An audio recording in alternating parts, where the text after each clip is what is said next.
Today, everyone is in a sheer state of panic. We're all going to die. Well, it is true. We will all eventually die. What everyone is apparently very afraid of is that we are going to get into a nuclear exchange with the Iranians, who we were told, by the way, don't have nuclear weapons. Why is everyone so worried today? Well, because Iranian dictator Hassan Rouhani, who really is just a stand-in for the mullahs, he said over the weekend that if the United States got into a shooting war with the Iranians, then it would be the quote-unquote mother of all wars. Now, this is something that the Iranians have been saying frequently since 1979, the mother of all wars. We're going to take on the great Satan and all the rest of it. Well, President Trump was in kind of a bad mood over the weekend. You could just tell, like from his Twitter feed, you could tell that he was in a bad mood. One of the nice things about the president, it's so funny. Everybody is always doing this sort of Kremlinology on the administration. Kremlinology is what people used to do in the 1980s, 1970s, where you were trying to figure out by the public statements of the Russian administration, the Soviet Union, you were trying to figure out what it was they were thinking. So it was all of this kind of puzzling out. What exactly are they doing behind the scenes?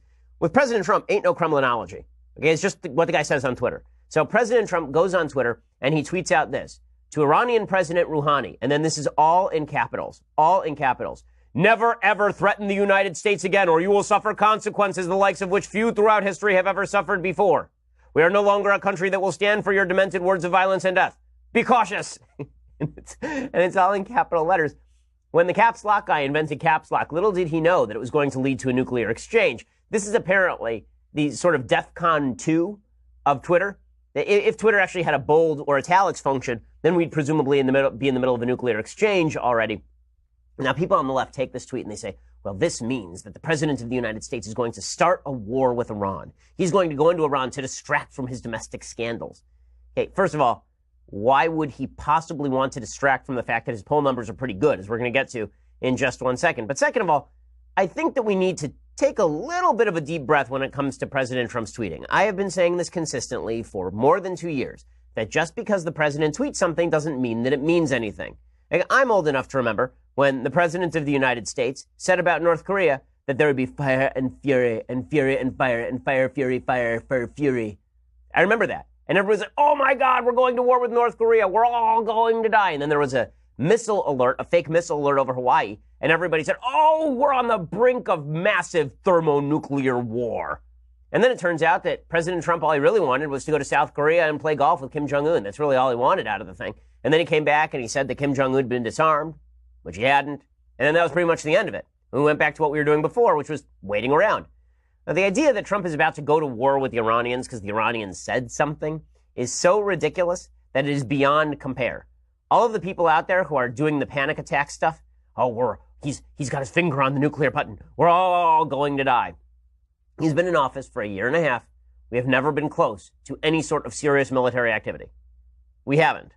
And all of the talk about how we're 5 seconds away from the nukes flying. First of all, I think that's an implicit rebuke to the Obama administration, which has said that the Iranians are definitely trying to moderate. You remember, Obama said this. They're definitely trying to moderate. They don't want nuclear weapons. All they want is nuclear power.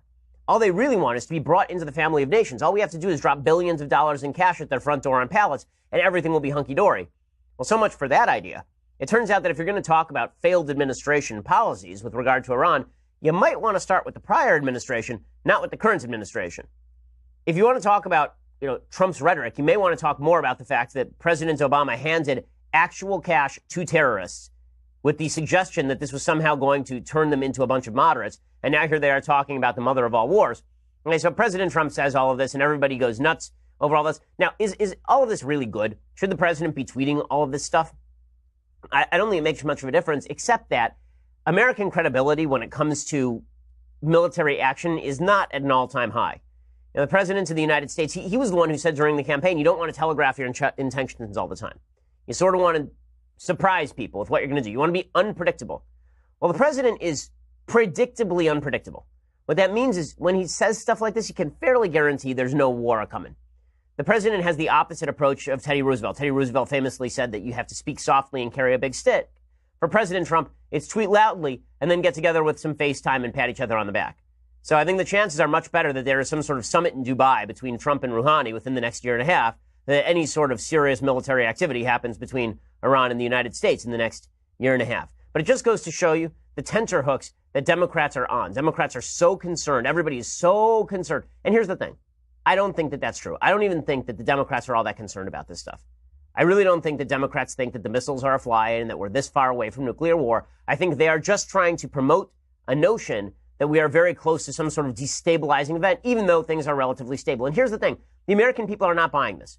The American people aren't buying this in any real way. And the way you can tell this is you can look at the president's poll approval numbers. So, according to a brand new Rasmussen poll, President Trump's approval numbers have now climbed back to 46%, which is near the highest of his presidency. All the other polls have reflected that bump as well. The NBC Wall Street Journal poll over the weekend showed Trump at an all-time high of 45%. Now, it is important to note that 45% is not 50%, but it is also important to note that the President of the United States won his election when his approval rating was about 42, 43%.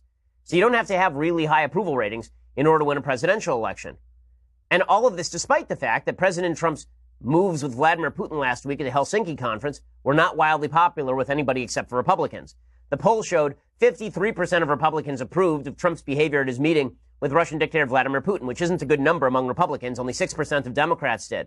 But none of that mattered much to the overall approval for President Trump. The overall approval among Republicans for President Trump currently stands at 88%. That is the highest intra-party approval ever polled. Ever polled.